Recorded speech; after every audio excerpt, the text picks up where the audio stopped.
The Wellness Hour. An in-depth discussion with today's top physicians and medical leaders. And now, your host, Randy Alvarez.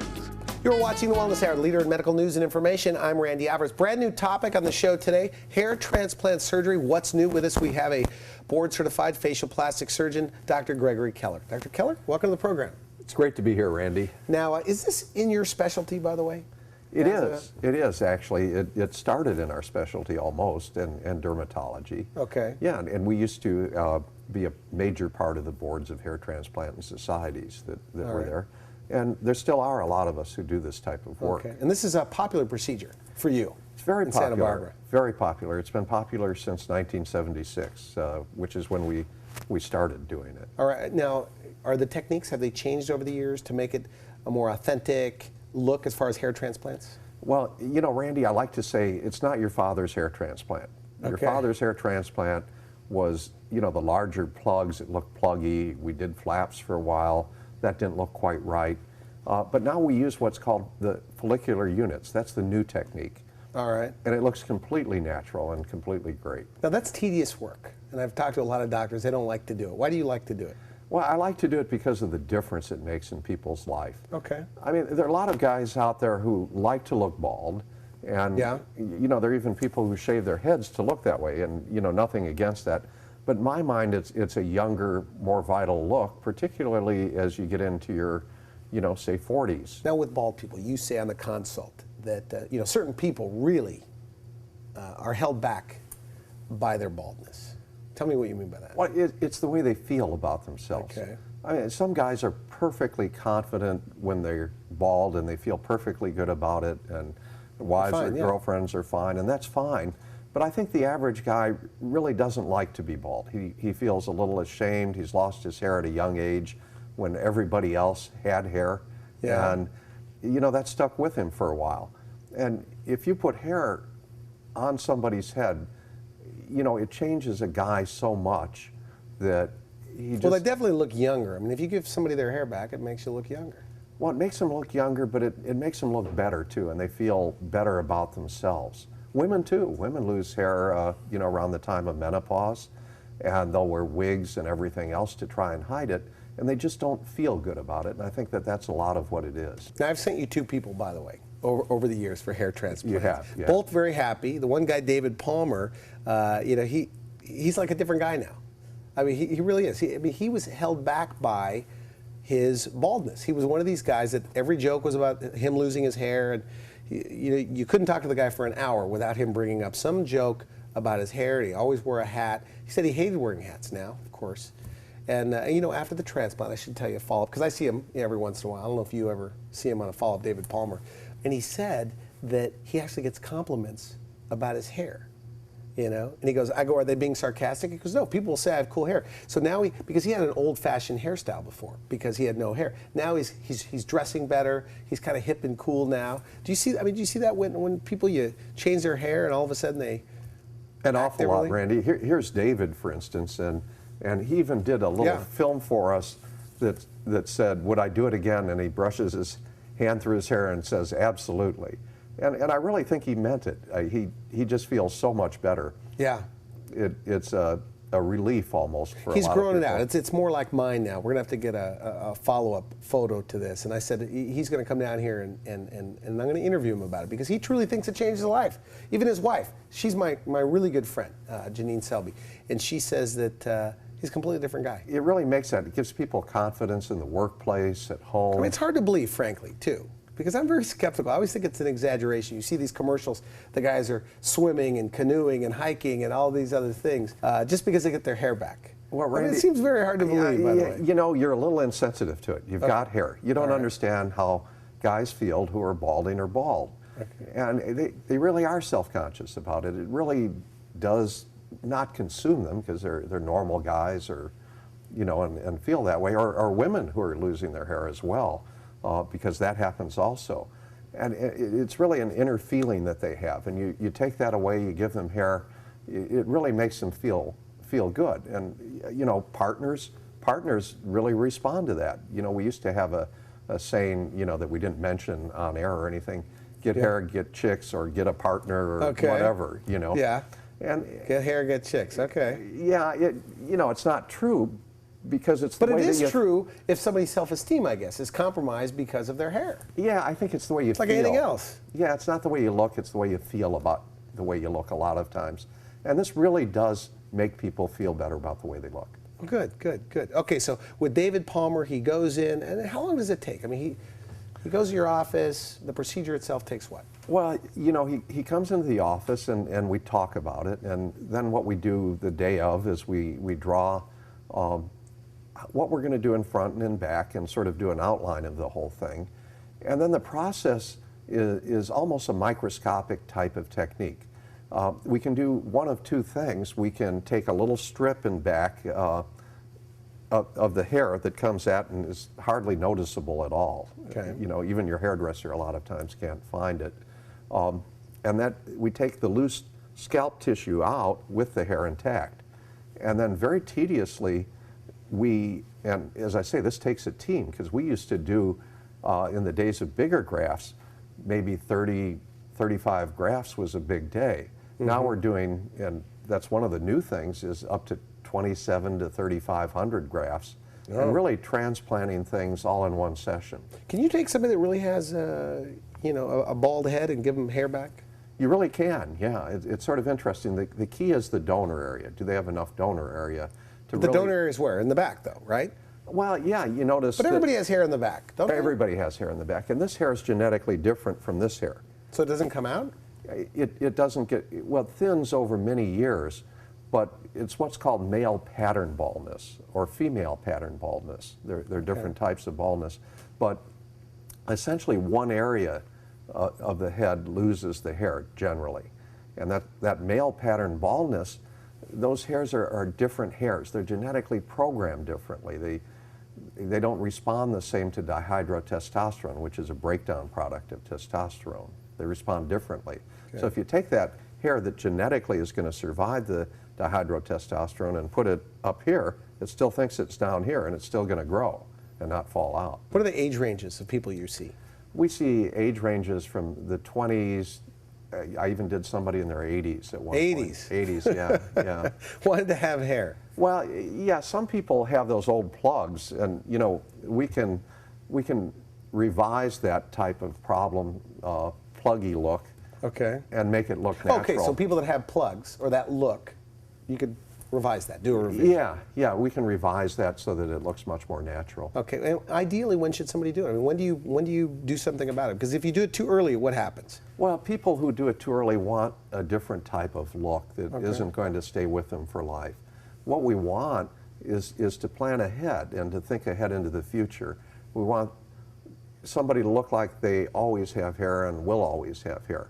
Now, in somebody who has a lot of baldness, you know, we want to, in their family, we want to get that pattern established so we can figure out where they're going to some degree. We want to get them on some Rogaine or Propecia or something like that to try and prevent the hair loss that, you know, otherwise would occur. Okay. And then we want to look ahead. Say somebody's bald and has a very small donor area. What we may do is just put a tuft of hair up in the front that tapers back. That is a natural type of pattern that'll frame the face and make them look like they have hair. Okay, this guy right here. I mean, he was pretty much bald on the before. After is a phenomenal result. Tell me this. Tell me what you did for him. Well, if you look at him, what we did was we transplanted the front a little higher than we normally do, but he has a pretty good donor area, and this pattern that he has is pretty well established. I mean, we know what it is. When you say pattern, what do you mean? Well, pattern of baldness. You know, some people have a little area of baldness. Some people have a bigger area. He has a huge area, baldness, it looks like. He does, he does. But he's got a huge donor area as well. In the back. Yeah. So that means it didn't drop all the way down in the back? Is that what we're talking about? That's it, exactly. Okay. Yeah. So you take a guy that's completely bald, you do this, and how many treatments for this guy? I believe that this fellow had 2 today. We'd probably do it in 1. So when this is done, what does he say? Well, you know, if you look at a fellow like this, and not particularly this fellow, but a fellow like him, and we see a lot of these types of people, you know, it really makes them feel great. You know, it can change their life. In the work world, definitely, it adds confidence. A lot of my my patients are in sales, or, you know, I've had 1 or 2 celebrities who had hair transplantations and hit it pretty well. And you know, that's another topic. Yeah. Is when does the hair come in? You know, it takes a year for it to come in. For a lot of people, that's a good thing. You know, it just gradually comes slowly. out. Yeah, and their look gradually changes rather But than I was happening all at working once. around David Palmer at the time. He was Yeah. working with us at the Wellness Hour, and it seemed like he had hair right away. I mean, it seemed like 60 days. Or, I mean, it was fuzzy, but it was there. I mean, you could see the hair. Yeah, it'll start to come in, but you remember it only grows at about 1 centimeter a month type of thing. Okay. So for it to get long takes a while. All right. You know, because your hair grows 1 centimeter a month, you know, for it to get out to full, you know, full length, it takes a while. So this guy, for example, the guy right here, he was probably bald for 20 years before he met you. Oh, yeah. 30 years. Yeah, easy. And probably always felt bad about it. Yeah. Yeah, so, you know, as I say, you can really direct these people differently, whether it's in the workplace, you know, dating, whatever. And, you know, a lot of it's the way they feel, and, you know, their spouses can feel differently about them as well. Maybe it's getting a new fellow, you know, after all these years. So a person like this that puts it off for 30 years, 20 years, I mean, why do they put it off? What do they tell you? Just the fear of an unnatural look? Well, hair transplantation before was different. The new techniques really are a lot better. Okay. And I've seen that happen in my own practice. As I said, we've done a lot of different things over the years. And we just don't use those techniques anymore for new patients. Sometimes we'll have to do a revision and use some of the more complex type of things. So that shouldn't be a fear. I mean, if somebody's watching this, okay, they're bald, and they don't want to be bald. For those people that don't want to be bald, is their biggest fear? To me, it seems like the only fear would be that it's going to look fake, that plug look. So could you lay some fears to rest here then? Absolutely. It really does look natural, and it's not your father's hair transplant. It looks natural. Yeah, Okay. It looks great. So they can't spot one of your hair transplant walking around Santa Barbara? I don't think so. Is that right? Yeah. Well, you saw David. He looks Yeah, great. he looks good. He looks good. Okay, what other photos do we have here? What are we looking at? Okay, Randy, look at his forehead here. On the before, okay. On the before. You can see how long that is and how big that is. Now look at the forehead here. Yeah, he looks nicer and friendlier in the after. In this does. particular case. And younger. Is it painful? You know, it really isn't. The only painful part is putting a little local anesthetic in, much like a dental type of thing. So putting that local anesthetic in really freezes everything up. You know, again, it's giving yourself some confidence, feeling good about yourself. But what about That's little this is areas all like about. this? Like, you know, everybody, you know, like I have a little area over here that I'm starting to lose. It's starting to recede. Is that something you could just kind of move forward a little bit? Oh yeah, you can definitely do that. And look at the way you style your hair, Randy. Yeah. You comb it over that. Over this, yeah. Why? Yeah. How do you feel about it? Well, yeah, I don't know. I mean, it doesn't bother me that much, but But you comb it over there, right? right, okay, a little bit. You hide it, I mean, right? this side's fine, and this side's going back a little bit. Yeah, but you hide it. I do a little bit, I guess. Well, that's how I've been parting my hair anyway for years. But all the way over there? Well, maybe I am hiding it. I don't realize it. Okay? Well, you are. Maybe it's holding me back. Maybe if you fix it, my whole career will take off and go to the next level. Randy, you'd be a lot more outgoing. No, I'm just kidding. I'll start hiking and boating and canoeing and all those things All and of that swimming. stuff. But seriously, do you have people that just want little touch-ups? We do. And what are your thoughts on those people? I think it's fine if there's a defined thing that we can help, because definitely we can put hair in there. Let's take a look at a few more. Okay, Randy, well, look at this fellow. Again, look at that long forehead that goes all the way. Is that typical male pattern baldness? Is that what you call it? Really common. That's the front and the top? That would be the most common time. Okay. Sometimes you'll see a little tuft up here with a bald area around it. You know, they're different types. Sometimes you'll just lose the crown. You know, that's a possibility too. But again, look at the forehead on this fellow. It's really long, and it makes him look older, less vibrant, less positive. But here it brings it down, and you know, I think it's a much younger looking guy. That's very thick, by the way.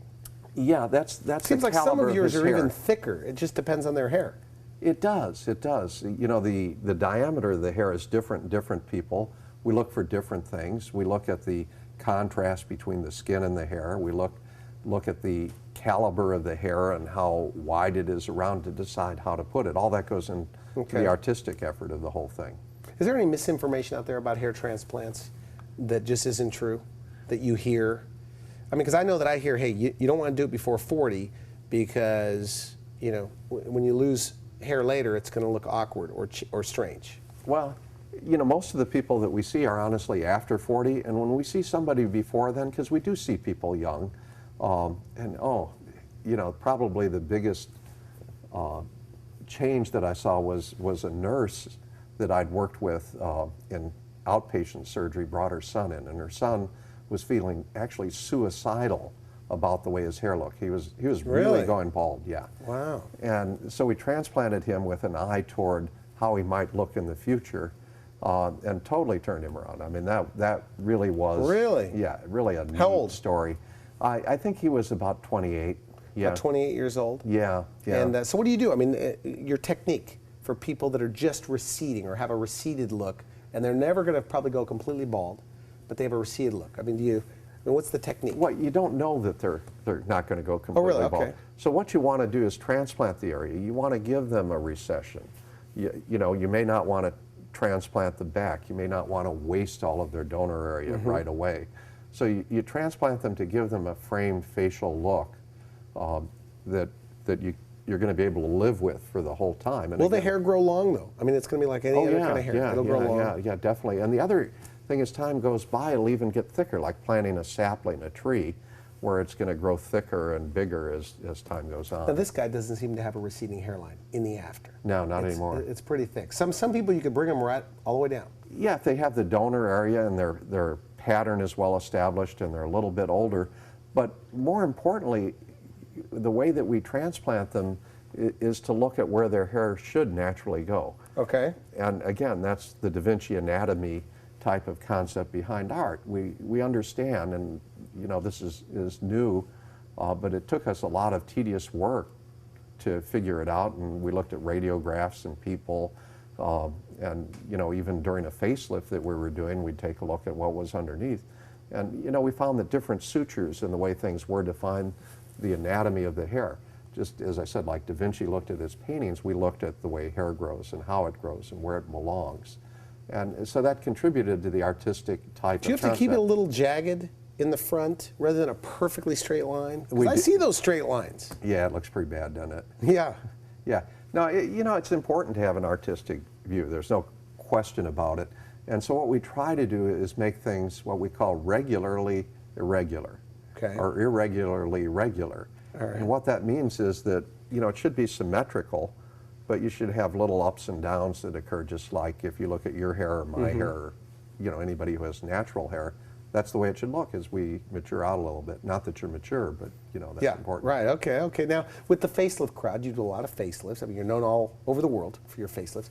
I mean, are there some of these people, the men that come in, doing a combination of procedures?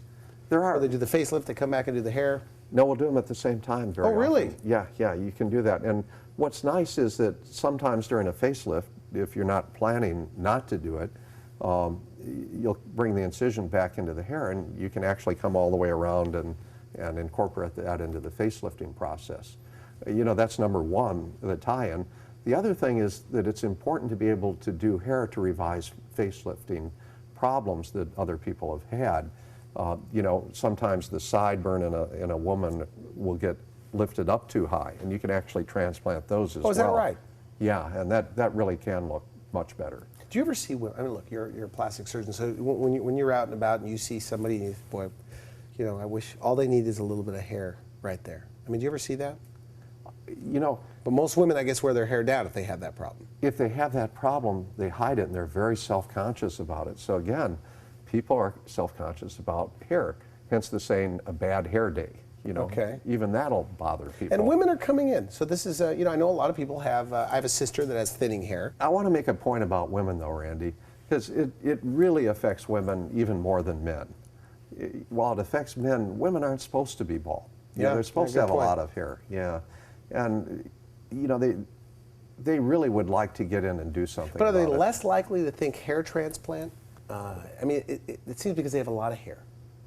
I mean, it seems like they would get a better result than a man, just about every time.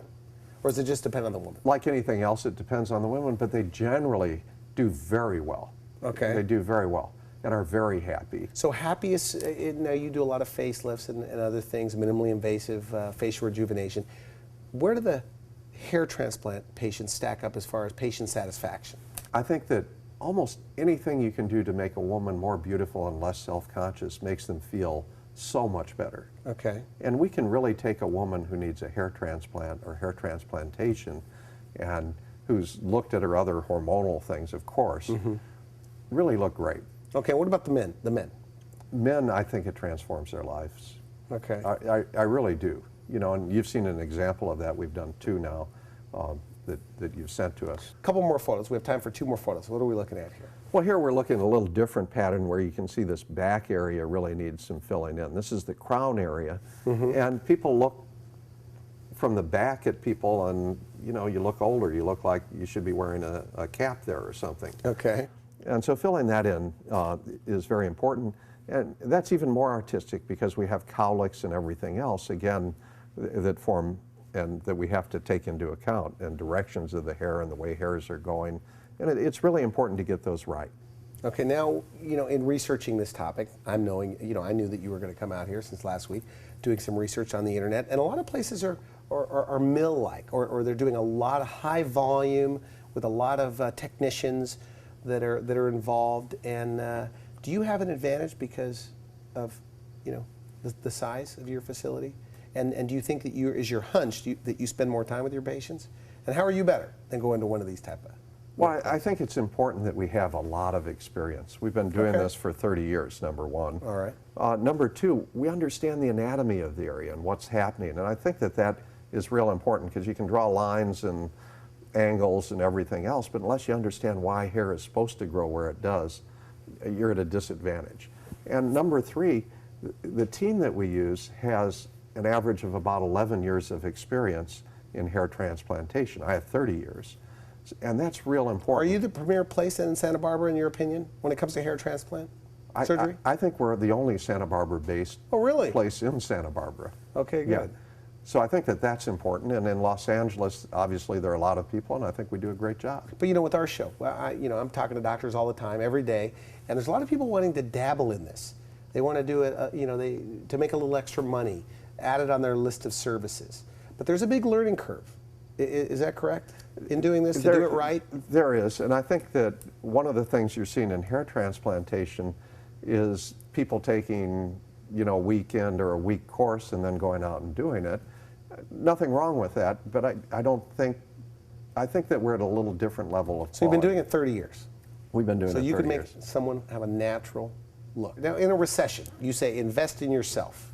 Tell me about that. I think you should invest in yourself. Everybody's out looking for a job or wanting to continue to make an impression, on other people. And investing in yourself is probably the best investment you'll make. It's relatively inexpensive, compared to other procedures. It is. It's actually one of the least expensive procedures. It's less than a breast surgery or a facelift. Or lipo, a rhino, any of those. And yet it makes probably one of the biggest differences. Because there are people that are really bothered by their hair. There really are. Yeah, they wear no question hats. about it. Is that a lot of people wear hats? Do they lose the hats after the surgery? Do they tell you? Very often. Well, David did. Yeah, that's right. Yeah, he wanted to wear a hat to work. But I think he was a rare case, somebody that really just was consumed by his hair loss. Not so rare. Really? Yeah, a lot of people, if you go out and you see somebody wearing a cap all the time, it makes a huge difference in their life and their self-confidence to go ahead and do that. If there's any question, come on in and get a consultation. We'll talk about it a little. But if it's as good as you say it is, why isn't everybody doing it? Now, I realize there's a small percentage or a large percentage of bald people that are just fine with it. What are your thoughts on that? I don't know. Okay. I only know the people that come in to see me. And they're miserable about it. Okay. Well, I think one of the big things that keeps people from coming in is that they associate hair transplantation with a pluggy look. Yeah. And that's what I think. Not in these photos, but... Randy, it's so much better. It's not your father's hair transplant at all. It's completely natural. And the other thing is we don't have to do a series of transplants usually.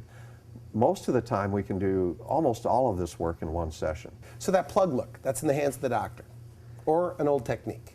It's an old technique, and you don't see much of it anymore because a lot of those people with those old pluggy looks are being redone now and look pretty natural. So, giving us the inside scoop, there's a lot of people in Santa Barbara with hair transplant surgery. You just don't know it. That's exactly right. Is that right, really? Yeah. And more than I think. More than you think. And you know, the other thing is if you see these pictures, they look so dramatic next to each other. And if you morph them into one another, they look so dramatic. But you know, how much do you remember of that fellow's hairline? Or was he wearing a hat and you never saw it? Yeah, yeah. So people just think they look great. So you like it. You like it. This is a very rewarding area. It's probably one of the most rewarding areas that we do. Giving people hair back. All right. Well, thank you so much for coming on the show. Very interesting. And now these photos are on your website. They are. Is that right? They are. Okay, good. Thanks again. You've been watching The Wellness Hour, the leader in medical news and information. I'm Randy Alvarez. If you would like to see this interview again, visit our website at wellnesshour.com. Just put in Dr. Keller, and you'll see the show again, or direct a friend to it that is unhappy with their hair loss. For now, I wish you good health. Thanks for watching The Wellness Hour, the leader in medical news with your host, Randy Alvarez, the authority on health issues.